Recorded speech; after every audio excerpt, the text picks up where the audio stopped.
Então, galera, esse é o primeiro vídeo do Bora Estudar e nós temos 3 questões com resposta, sendo 2 delas do período Vargas e uma na Segunda Guerra Mundial, beleza? Preparado? Roda a vinheta!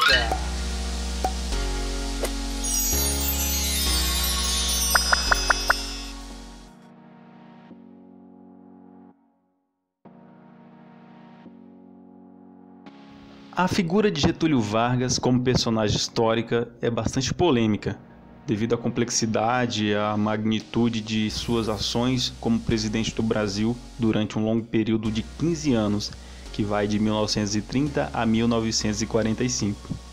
Foram anos de grandes e importantes mudanças para o país e para o mundo. Pode-se perceber o destaque dado a Getúlio Vargas pelo simples fato de este período ser conhecido no Brasil como a Era Vargas.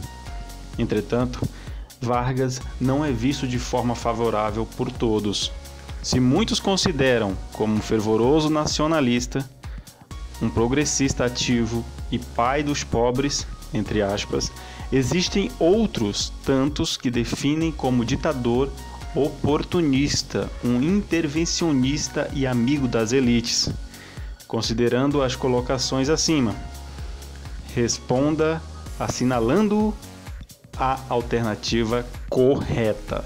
Provavelmente você percebeu que as duas opiniões sobre Vargas são opostas, defendendo valores praticamente antagônicos. Para a gente entender isso, vamos começar aqui pela letra A. Um dos grupos está totalmente errado, uma vez que a permanência no poder depende de ideias coerentes de uma política contínua.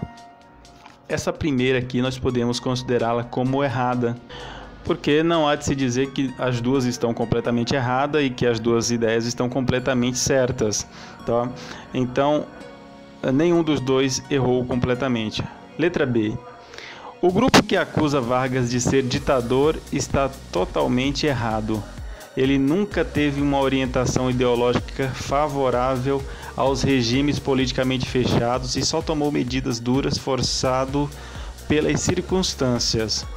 A B não está certa, até porque Vargas ele gostava de líderes autoritários como Adolf Hitler, Mussolini, tá? Tinha essa perspectiva no seu período. Então, ele também foi ditador, então essa B também está errada. C.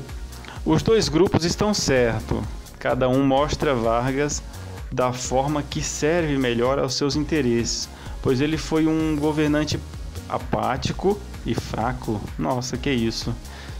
Aqui eu já considero essa questão errada, porque ele não foi apático e nem fraco, né?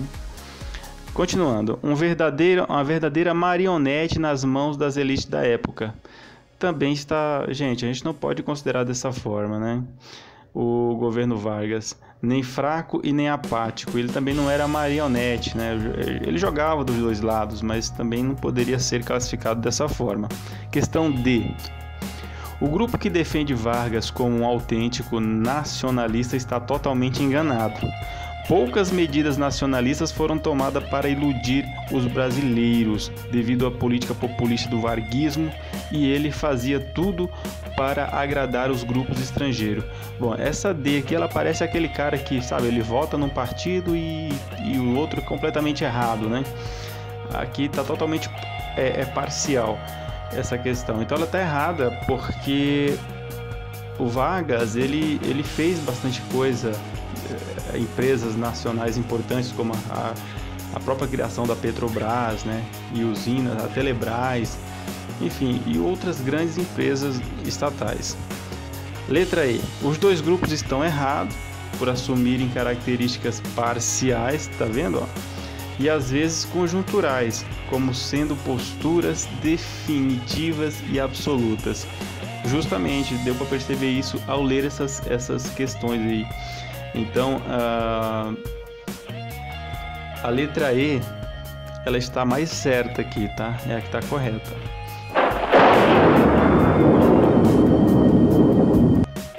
A definição de eleitor foi tema de artigos nas constituições brasileiras de 1891 e de 1934. Diz a Constituição da República dos Estados Unidos do Brasil, de 1891, lá no artigo 70, que são eleitores os cidadãos maiores de 21 anos, que se alistarem na forma da lei. A Constituição da República dos Estados Unidos do Brasil de 1934, por sua vez, estabelece que no artigo 180 são eleitores os brasileiros de um e de outro sexo, ou seja, masculino e feminino, maiores de 18 anos, que se alistarem na forma da lei.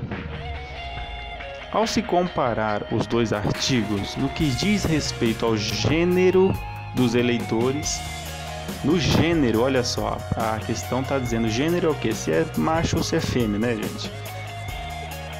Depreende-se que, letra A. A Constituição de 1934 avançou a reduzir a idade mínima para votar. Beleza, teve isso, mas só que a questão está falando de gênero, não está falando de idade, beleza? Então vamos para B, tá? A primeira está errada. A Constituição de 1891, ao se referir aos cidadãos, referia-se também às mulheres. Não, a de 1891, a mulher não participava da política, tá errada. Letra C.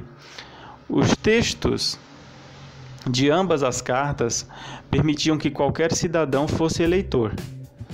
Tá errado, até porque é brasileiros, né? E outra, que na de 1891 era só homens que votavam. Ainda tinha outras restrições, se fosse analfabeto não votava, se não tivesse posse, enfim, era censitário esse voto. E a D? Então a C está errada, vamos para D.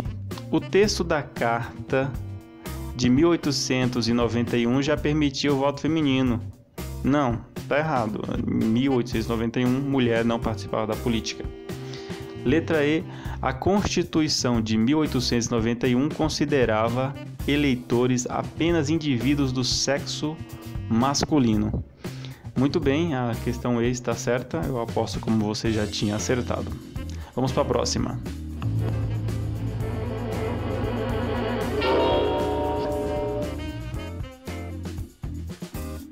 Com a sua entrada no universo dos gibis, o capitão chegaria para apaziguar a agonia, o autoritarismo militar e combater a tirania. Claro que, em tempos de guerra, um gibi de um herói com uma bandeira americana no peito aplicando um sopapo no Führer só poderia ganhar destaque. E o sucesso não demoraria muito para chegar. A capa da primeira edição norte-americana da revista do Capitão América demonstra sua associação com participação dos Estados Unidos na luta contra, letra A Tríplice Aliança na Primeira Guerra Mundial. Gente, trata-se da primeira capa da revista do Capitão América. Foi criada em 1941 e você sabe, a Primeira Guerra Mundial ela começou em 1914 e terminou em 1918. Então, a primeira aqui a gente já elimina completamente, né? A Tríplice Aliança na Primeira Guerra Mundial não cola, né, galera? Por favor, essa não dá para errar. B. Os regimes totalitários na Segunda Guerra Mundial. Então a B, vamos deixar a B aqui, depois a gente volta nela. Vamos para C. O poder soviético durante a Guerra Fria. Nossa, completamente errado. Então já viajou demais. A pergunta, quando você observa, né, ela está se tratando da Segunda Guerra Mundial. Beleza? Então, o poder soviético durante a Guerra Fria, muita gente confunde porque esses personagens, Capitão América, Homem de Ferro, ele foi utilizado realmente na Guerra Fria, mas a pergunta aqui, ela não está falando disso, né, galera? Com a entrada dos gibis, o capitão chegaria para apaziguar a agonia, o autoritarismo militar e combater a tirania. Claro que, em tempos de guerra, um gibi, um herói com uma bandeira americana no peito, aplicando um sopapo no Führer. Quem que é o Führer? Olha só, a pergunta está dizendo quem é o Führer. É Hitler, cara. É ali a Alemanha nazista, tá?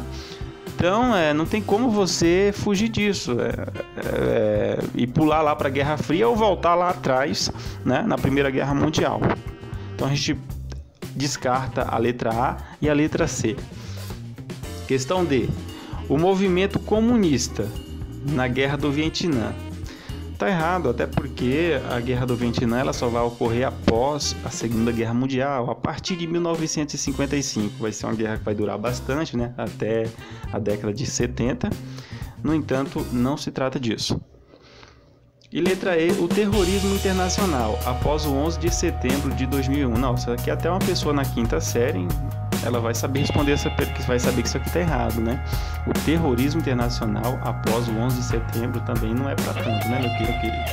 Então a questão certa, como você já deu para perceber, é a B, os regimes totalitários na Segunda Guerra Mundial.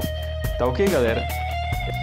Até a próxima e não se esqueça de deixar o seu like e se inscrever no canal, tá bom? Um abraço!